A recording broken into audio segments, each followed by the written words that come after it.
da Silva, y precisamente para hablar sobre este encuentro, el G20, nos acompaña nuestro compañero Eder. ¿Cómo estás, Eder? Hola Gustavo, buenas tardes. Gusto saludarte a ti y a toda tu audiencia. Eder Guevara, ¿cómo estás? Oye, ¿qué nos puedes contar de estas propuestas que se hacen en el G20?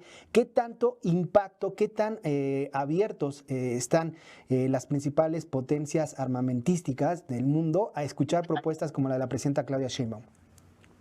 Ya veremos sobre su disposición. A mí ahorita lo que me parece interesante es el momento en el que se da la propuesta tanto del presidente Lula da Silva como la propuesta de la presidenta Claudia Sheinbaum, en donde ella y él le apelan a un proceso de desescalar en la estrategia militarista bélica que hay ahora mismo en el mundo, y más bien comenzar a destinar una parte de ese presupuesto, una parte mínima, hacia la construcción de políticas de bienestar en un contexto global en el que estamos viendo cada vez con más fuerza la emergencia de un polo que no es el occidental.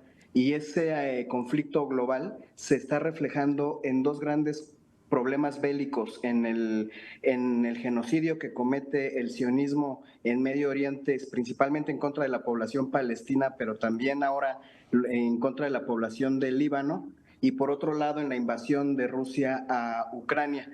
Con motivo de estos dos conflictos bélicos, en Europa ahora mismo están en una situación de crisis económica, y los mandatarios como Sarkozy, que ahí lo veíamos, le están apostando a imponer una economía de guerra a sus poblaciones. ¿Por qué? Porque se desindustrializaron.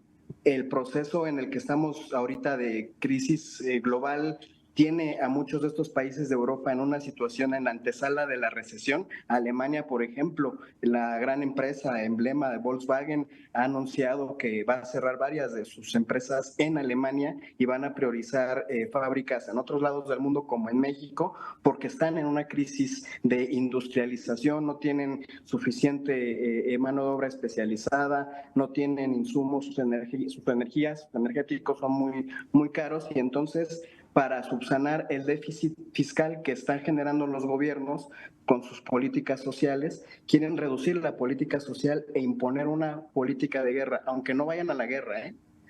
Y en ese contexto, la presidenta Claudia Sheinbaum, el presidente Lula da Silva, están haciendo un puente. Recordemos que Brasil es uno de los principales países fundadores de los BRICS. BRICS. De hecho, hay un banco que crearon ellos para sustituir al Banco Mundial de Occidente, y quien preside ese banco es la expresidenta Dilma Rousseff, expresidenta de Brasil, para que vean lo que implica Brasil para los BRICS en este momento. Y por otro lado, México, que es la economía hispanohablante más potente del mundo, que es el principal aliado comercial de Estados Unidos, que su segundo aliado comercial de México es China. Que sean estos dos países los que estén presentando una propuesta distinta a la de la escalada bélica, me parece que es muy relevante, y que además atiende causas de origen, porque si se está demostrando, ya tenemos aquí en México un sexenio en donde se llevan a cabo políticas desde el humanismo mexicano, en donde se busca atender las causas y darles motivos y razones dignas a las poblaciones, sobre todo a las juventudes, para volver a sus comunidades a reconstruir el tejido social. Eso es sembrando vida. Y entonces, con un polo de bienestar como lo que puede ser Sembrando Vida en Centroamérica, estaríamos atendiendo de fondo, con el 1% del presupuesto que se dedica a la industria militar, estaríamos llevando a cabo una política para atender de fondo el fenómeno migratorio en la región continental. Y si eso mismo se lleva a cabo en los países de Medio Oriente, en los países de África, pues entonces estamos hablando de una otra política distinta a la bélica que se intentó imponer en el mundo a partir de algunas décadas. Y por otro lado, dentro de ese gran contexto, tenemos también que comprender que estamos viendo a Biden de salida y con ese proceso en el que sabemos todo mundo que vuelve Donald Trump, vuelve un grupo económico, un grupo de poder distinto al que representa Biden, que es el que Biden y ese grupo que él representa son quienes le apostaron a la escalada militar. Entonces, que se entienda como lo diré, y no de otra forma. Trump, yo no simpatizo en absoluto con él, pero sí hay una esperanza de que con la llegada de Trump venga una desescalada militar en estos dos conflictos armados en el mundo. Eder, Y entonces, una propuesta como la que plantean, perdóname, ya termino con esto, una propuesta como la que plantean la doctora y Lula da Silva puede empatar muy bien con el planteamiento que está haciendo Trump. Entonces, en todo ese contexto se presenta la propuesta de la doctora y la presencia de la doctora en la cumbre de las 20 principales economías del mundo. entonces, si te estoy entendiendo, lo que están haciendo Lula da Silva y Claudia Sheinbaum es incluso ofrecerles un escape al G20, ofrecerles un poco de oxígeno con esta propuesta que va en contra de la militarización, una propuesta que podría incluso ayudar a sus países a salir de una crisis económica que la tienen a la vuelta de la esquina. De hecho, es un poquito más allá, es la posibilidad de que en esta crisis, insisto, geopolítica que vivimos ahora mismo, es porque había un mundo unipolar en donde había una gran hegemonía que era Occidente, no solo Estados Unidos, sino esta alianza Estados Unidos, Inglaterra, algunos países de Europa.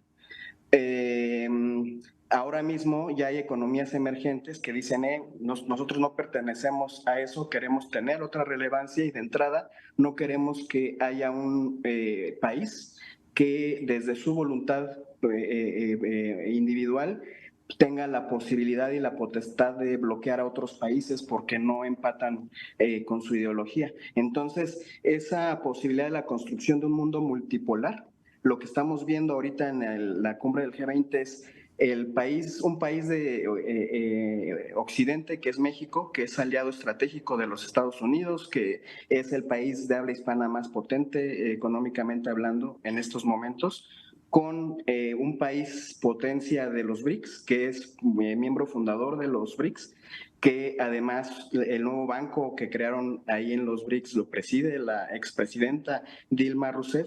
Están haciendo un puente y un canal de diálogo a través de una política no bélica, no militarista, sino desde el humanismo, para ir construyendo un nuevo entendimiento en un mundo multipolar. De ese tamaño es la propuesta y es el acontecimiento más bien que estamos viendo ahora mismo en Brasil. Oye, y antes de despedirnos rápidamente, ¿qué opinión te merece este permiso o esta autorización que publican algunos medios de comunicación estadounidenses sobre que Ucrania ya va a poder utilizar los misiles de largo alcance contra Rusia, que forman parte de esta política de militarización, de escalar los conflictos en contra de una política que vaya a las causas de la pobreza? Sí, yo quiero insistir en el momento. Estamos viendo un grupo que fue derrotado en Estados Unidos, que es el que le apostó a la escalada militar, el que le apostó a que sí Occidente se metiera en la guerra abierta y directa contra Rusia. Entonces, como ya se van, tienen un mes, están en ese proceso en el que quieren agudizar las contradicciones para ver si logran llevar a cabo medidas que les afiancen sus proyectos económicos. Así, en ese contexto, deberíamos entender este nuevo intento de escalada en Ucrania, empujado por el grupo de Biden, pero también las declaraciones de Ken Salazar en México. Es la misma situación, es un grupo derrotado que ya se va, pero está queriendo afianzar algunos de sus negocios como grupo económico. Estados Unidos no es una democracia, es una oligarquía y el grupo de poder que manda es el que impulsa sus proyectos económicos. Así tenemos que entenderlo. Muy bien, muchas gracias, Eder Guevara, una visión completa de lo que está pasando en el G20 y con este nuevo mundo multipolar. Muchas gracias, Eder. Un fuerte abrazo, Gustavo. Saludos a toda la audiencia. Y precisamente